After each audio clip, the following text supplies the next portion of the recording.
Dr. Dunn, Mrs. Cuthbert Flynn, Mr. Morgan,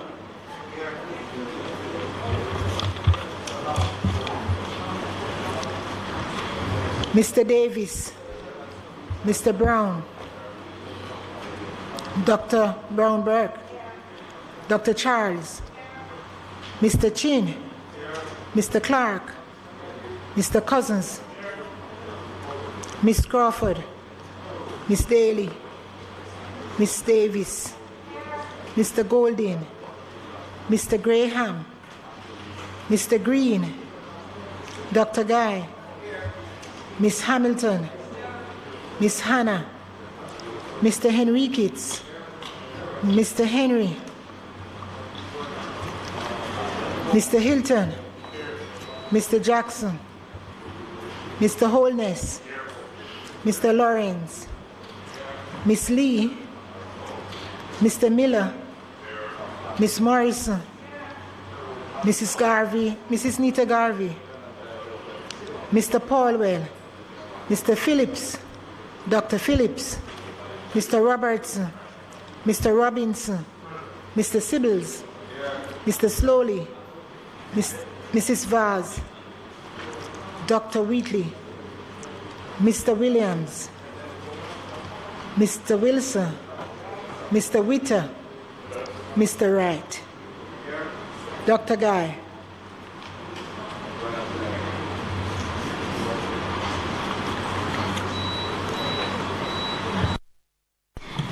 Statements by ministers. Madam Speaker, we have one statement today. The Minister of Tourism will make a statement.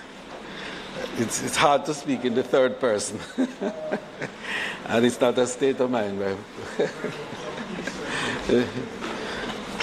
The Minister of Tourism in the context of this.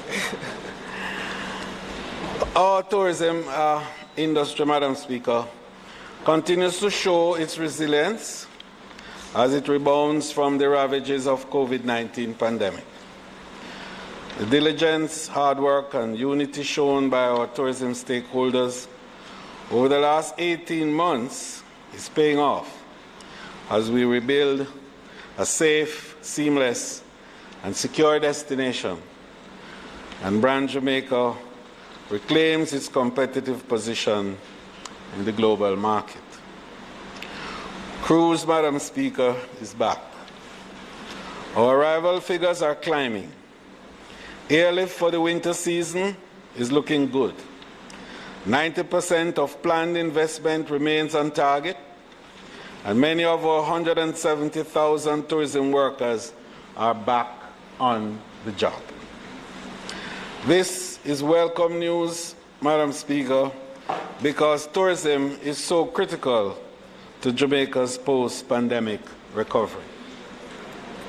Since the reopening of our borders in June 2020 to September 2021, we have welcomed a total of 1,285,368 visitors, 1,276,987 stopovers, and so far 8,381 cruise visitors.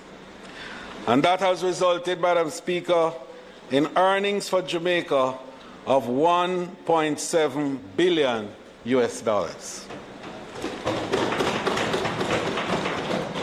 In fact, on August 15th, Jamaica's tourism industry marked a significant milestone when it welcomed a 1 million stopover visitor in just 14 months. The forecast for 2021 is a total of 1.578 million visitors and earnings, Madam Speaker, of over $2 billion. August 16 saw the successful return of cruise operations after a 16-month hiatus with the arrival of the Carnival Sunrise at the Ocho Rios cruise shipping port. The return of cruise signals the second critical phase of the reopening of the tourism industry and will aid greatly in bringing back much-needed jobs. Cruise is an integral part of our tourism product and an important driver in terms of visitor arrivals and expenditure. Thousands of Jamaicans depend on the cruise shipping industry.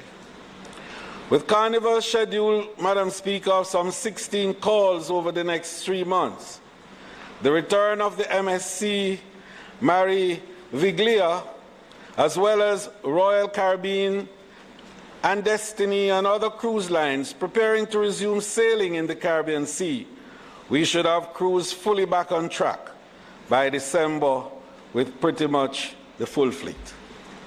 We are projecting just under 300,000 cruise passengers to Jamaica by the end of the year, by which time the Montego Bay and Falmouth ports should also be reactivated, with the hopes of having calls also at Port Royal and Port Antonio.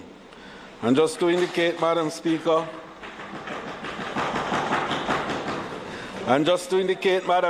that the return of home porting is expected in November with the arrival of the AIDA out of Europe. And that, of course, will be home porting in Montego Bay.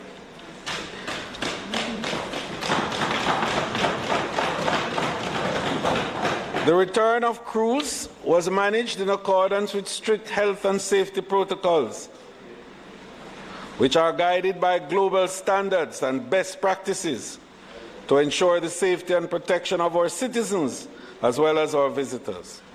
In addition, the vessels are managed in alignment with the conditional sailing orders for simulated and restrictive voyages promulgated by the U.S. Center for Disease Control and Prevention, the CDC. I wanted to make that point, Madam Speaker, to satisfy those who feel that cruise offers an excess risk.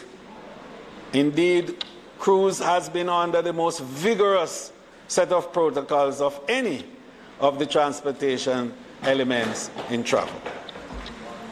Prior to the arrival of the cruise ships, Madam Speaker, the Ministry of Tourism, along with the Ministry of Health and Wellness and the Port Authority of Jamaica, visited the Ocho Rios port to sensitize stakeholders, particularly about the importance of taking the COVID-19 vaccine. And I'll have something to say on that a little later. In fact, immediately, Madam Speaker. The health and safety of both our frontline tourism workers, our citizens, and our visitors remain a top priority as our tourism industry strives for normalcy. Our robust health and security protocols, I just want to make a point about that Jamaica was the third country in the world to get the World Travel Safety Seal from the WTTC as being fully COVID compliant for visitors. The third country in the world. Our tourism COVID-19 resilient corridor, which we have worked so strenuously and which I believe today stands as a model. In fact, Madam Speaker, I had an occasion to meet with a diplomat this morning from one of the most touristic countries in the world. And his first comment to me was that Jamaica had a stroke of genius when you put together the resilient corridor, because it stands as a model for all the countries of the world to follow today. And I want to pay tribute in that regard to our Prime Minister, whose idea initially it was because of how our all-inclusive product was organized and structured. And he thought that that gave us an opportunity to do something with a zone. And of course, because resilience is part of our DNA now, I quickly jumped and said, yes, a resilient corridor. That's how it began. So Prime Minister, big up on that resilient corridor concept, which is guiding the world today in safe bubbles for tourism.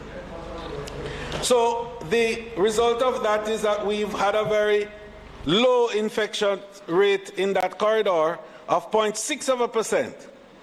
And our Jamaica Cares program together have earned Jamaica the admiration of local and international partners. And I just want to say that sometimes when you see we skip a little characterization or we manage to not make it in the red when perhaps we should, every time that happens, it goes right back to the fact that we had this corridor and that the industry regards Jamaica as having a safe and secure area that visitors can go and the infection levels are low. More recently, we have doubled down on our efforts to create a safer tourism product by establishing a tourism vaccination task force to facilitate the vaccination of tourism workers island-wide. The task force is ably chaired by the Permanent Secretary of our ministry, Jennifer Griffith, along with the President of the Jamaica Hotel and Tourist Association, Mr. Clifton Reeder. And they together have been piloting this process and enabling results that are not where everybody wants it, but certainly it's at a level which is beyond and in fact double, more than double the national average. Because I am to report that today, Prime Minister, based on your instruction again to us, that we should drive this process, that the tourism workers of Jamaica are now 60% vaccinated. And in some places, and that's a marketing tool, Prime Minister. Normal, quickly. Get vaccinated. That's a marketing tool because, you know, have it both ways. Correct, because what is going to happen is that come November 1, everybody who goes to the US or seeks to apply for a visa will have to be fully vaccinated. And Canada, which is our largest, second largest market, has an 82% vaccination level, and they are requiring